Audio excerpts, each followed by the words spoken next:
Let's talk about what are the challenges this year after coming off an amazing season like you guys had last year.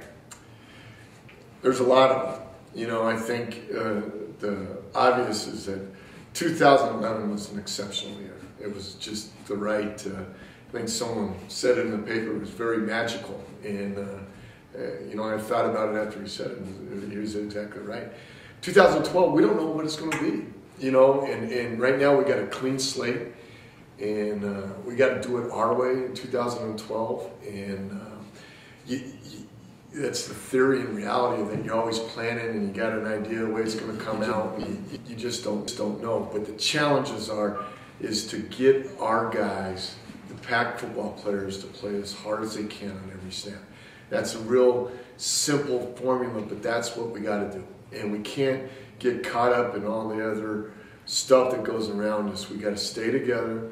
We got to play as hard as we can, and then look up after 60 minutes to see what the scoreboard is. So I think that's a challenge within itself compared to what happened last year, because we're not 2011. We're 2012's team, and like I said, we're a clean slate, and we get a pick. Great. Coach, when you took over this team, you had no assistant coaches. There were no players. It was a ghost town. I had a head full of hair too. There was tumbleweed flowing through. Is this where you envisioned the team being in 2012, coming off an undefeated season? Is this what you thought was going to happen at this point? Well, I'd be lying to you that I didn't expect it our first year. You know, it was funny. We come back, we win 2 games in a row our first year. We're coming back from Fort Lewis, and I remember coming down Wolf Creek, and I'm going, hey, we might make the playoffs. Then all of a sudden we played Kearney and Chattern, and we showed us what really college football was all about. And we had such a long ways to go from that point. But in all reality, yeah, I really expected us to be here and where we are. And I really expected our kids to graduate and do things right in the community and do all the things that we're doing. And I got great kids to coach. I got a great staff that works with them.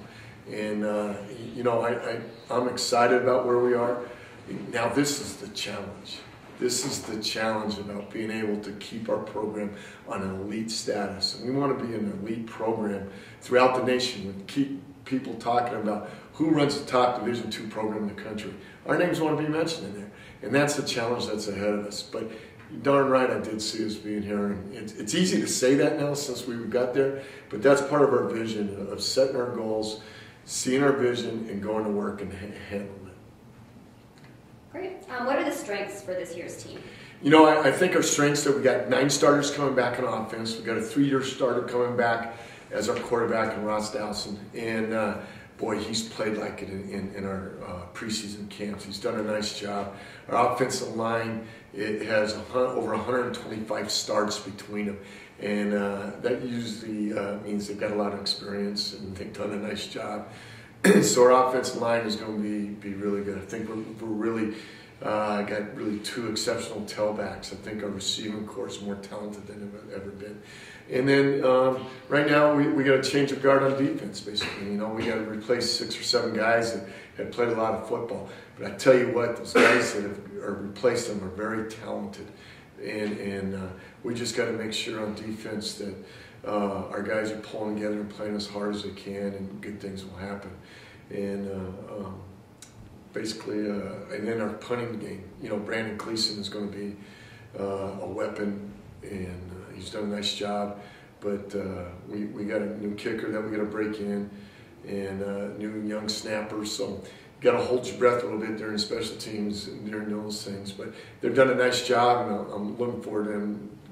It's got to be a dream situation having a quarterback coming back with this much experience who has shattered so many records already, and then they're coming back for their senior season. But have you come to Dowson in regards to what happened last year and said, I've got to have more from you in 2012? You know, I don't think I've ever said that to Ross, because I think Ross demands that out of himself. I think he really was took the off season with he and Coach Babcock, had developed a special relationship, and they've gone through every play they ran last year and every read and understand what was good, what was bad, and it shows. It shows right now what Ross has done, and it is a blessing to have a guy with that much experience. But he's come back even better. He's worked even harder, and so he's really looking forward to having a great senior year, and I can't wait to see him go to work. I'm good. Just one other thing, again, this is you're coming off a phenomenal season, and I think over 10,000 fans at that playoff game. What message do you have to the fans of Pueblo and Southern Colorado in regards to your opener coming up this Thursday? I tell you what, if you ever want to watch a college football game with two really, really good teams going after it, you better get out here. It's going to be one exciting event. I believe it's a sold-out crowd or close to it, and it's going to be exciting, and it's really the way college football should be. You know, two really good teams playing their tail ends off, and it's going to be an exciting crowd. But you better get here early. Get here early and stay late and have some fun. You know, you talk generalizations all the way up till today. Now you get to talk West Texas A&M. What do you? It's hard to say what you know about that program because the number one running back on their depth chart is not even on their roster. The guy who torched you guys last year is on their roster but not listed among starters. Well, what do you? I mean, now it's your focus has got to be that little team from Canyon, Texas now. Yeah, and I wish, you know, your first game, you really don't know who's going to show up, Joe. I mean, it's one of those things that you got an idea, and you got an idea because they did change the coordinator on offense, but he was on the staff last year. You don't know how much they're going to change. Defensively, I think they're going to be the same because they got the same guys. You know, they've changed too. They've got a 2012 team. They don't have a 2011 team. And without having any tape on them and seeing what they're going to be, this is kind of, you don't know what to expect. It's kind of when you go fishing. You're going out there and you throw your line in and you think you're going to get a trout, but you get a bass. You know, you just don't know what's going to happen.